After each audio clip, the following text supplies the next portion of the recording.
everyone. Dave Barlow here with JB and SB, Sell for 1%. And we're talking about our term of the week. And hi, everybody. It's Steve Barlow with Sell for 1% Realtors. And it's with who? It's been interesting to me. We've been in Columbus for a long time. I've lived here my whole life, and just driving around, it is so incredible how much Columbus is growing. Yeah. And so the term that we're going to use this week is eminent domain. And what eminent domain means is that the government has the right to come in and take private property as long as it's good for the public, and that the owner, this is the big one, is fairly compensated. How do they get compensated? According to who? What a great question. There's got to be appraisals done, I'm sure. Yeah.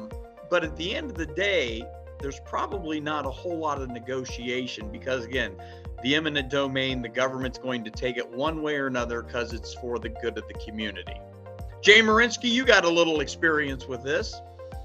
Well, I just know that on Sawmill Road, as you get up, north into Powell and further into Delaware, that farm field that used to be there was recently purchased through eminent domain. And it always intrigued me of what that farmer was, how he was compensated, how, the city and government calculated what is this land worth to put a road through.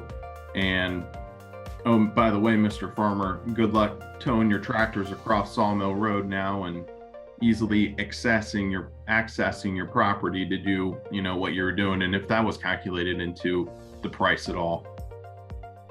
Yeah, definitely. A lot of that is calculated. The heartburn syndrome, the farm field right behind us, they had cut off his ability to get to the farm field. And so they wanted him to come through another farm field to the side of us, and he didn't want to do that.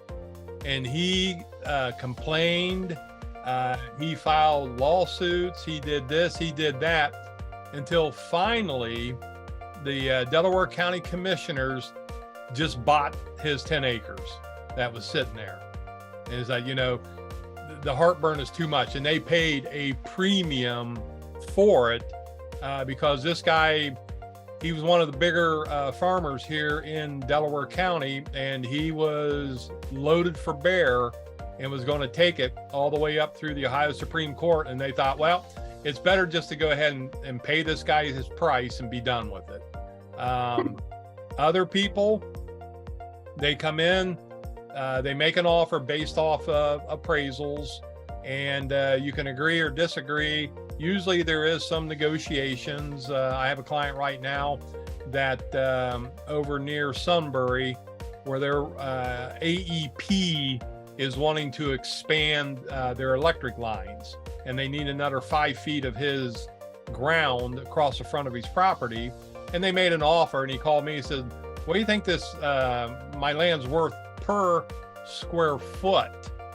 And so I ran comps and figured that what AEP was offering, that his land was probably worth at least twice what they were offering.